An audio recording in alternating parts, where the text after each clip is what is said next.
Well, welcome back. We have a lot to talk about on this primary night. Right now, we're joined by Calabrese and Jack O'Donnell to go over some of the results. So, of course, the big race tonight is New York 23, the newly redrawn 23, because we'll get into the old one. I think what's happening there tonight is very, very interesting. So, guys, let me just start by giving you kind of an umbrella question. What are your thoughts as we look to that race between Carl Palladino, who now has a lead over Nick Langworthy with about 70% of precincts reporting back? Okay. Well, I think that's the race to watch, right? I mean, the eyes of the state, the eyes of the country, a lot of people following that race tonight. I think you saw that Carl Palladino had a lot of supporters in Western New York, and especially here in Erie County, where they turned out for Carl. It really is Carl country. And before it was Carl country, it was Trump country. Yep. Trump won the Erie County portion of this district in 2020 by 52% of the vote, and then he swept the other 6 counties with 62% of the vote. So it was a solid red district that is very warm to a disruptor-style politician, okay? And that absolutely is what Carl is. That Yes. is how he presents himself, as this sort of disruptor of the status quo, painting Nick Langworthy as the establishment candidate. Now, you and I have talked about this, and despite the fact that Palladino now goes into this evening thus far with a lead, is that enough of a mandate? In other words, these two candidates have been going at it for the past several months. Donald Trump stayed out of this race, agreed to stay out of this race, but both of these candidates are painting themselves as the more Trumpier candidate. Well, the fact is both were Trump candidates. I mean, when you look at it, Trump didn't endorse either, so you can't make your decision that way. Right. Both were longtime supporters of Donald Trump, so that is out of the equation.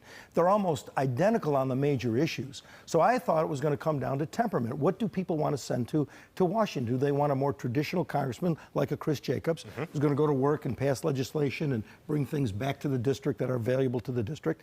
Or do they want a disruptor? As somebody once said, Trump was a middle finger to the establishment. Is that what they want?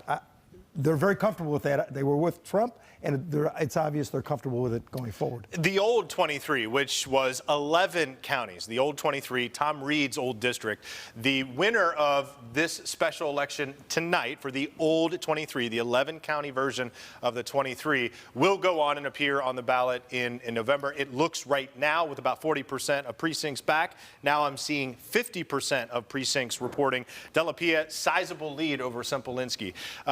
That includes Tompkins County, which, Carl, you said gave Tom Reed fits because it was so heavily blue. Ithaca and Cornell. Ithaca and Cornell, and now it looks like Della Pia is going to come out on top as a result of that strong blue part of the old 23. Yeah, absolutely. I think that's a demonstration of Democratic enthusiasm, right? Ithaca, Cornell, so Democratic that to the left of New York City in a lot of ways, and a lot of times, and I think that reaction today and turning out in this special election, right, there wasn't a lot else there for them to vote for, really trying to send a message to the country that they're standing up. We have been saying for a long time, only 18% of voters turned out in the first primary this summer in June. A lot of pollsters were thinking around the same, somewhere between 15 to 18 maybe. So each of these candidates, when we're talking about Langworthy and Palladino and or Della Pia and Sempolinski, they're knocking on doors trying to get every single vote they possibly can. Does that low voter turnout, does that favor, in this case, a Max Della Pia and a Carl Palladino?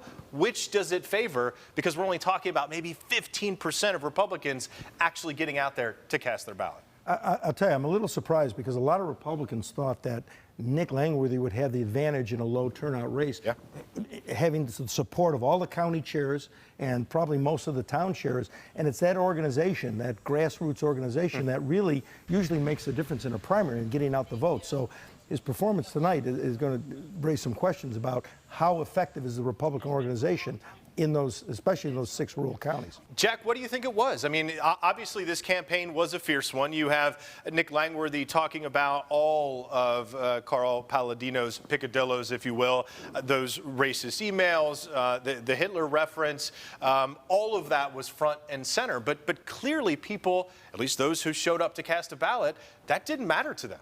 Was it really the establishment versus the guy who's going to, as you said, put the middle finger up to Washington? Yeah, I think we talked about the Trump factor, right? He didn't endorse, but one of these candidates looked like Trump. One of these candidates acted like Trump. One of these candidates sounds like Trump. And, you know, if it quacks, it's a duck, right? I mean, I think really what we saw here is Carl Palladino had that.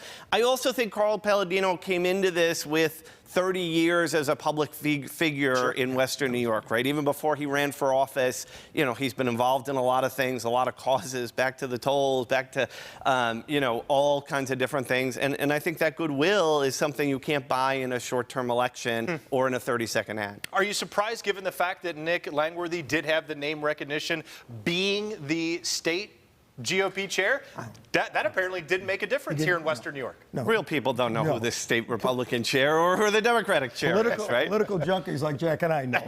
But really, most people don't know their supervisor, their town supervisor, or their state assemblyman, let alone who the chairman of the New York State Republican Committee is. I even think it's a double-edged sword. I think some people see you as the chair, as the insider, right? Especially in the Republican climate we're in now, this anti-establishment, right, anti-backroom deal.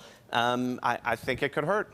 Well, much more to get to. We're going to check back in with Jack and Carl coming up a little bit later in the broadcast. As far as updates go, with 73% of the precincts now reporting Langworthy-Palladino, that margin has narrowed just a bit. About 2,500 votes now separate the two, with Palladino leading by about 9 points. So we're going to keep an eye on that and check back in with you guys. Really appreciate your time. See you in a bit.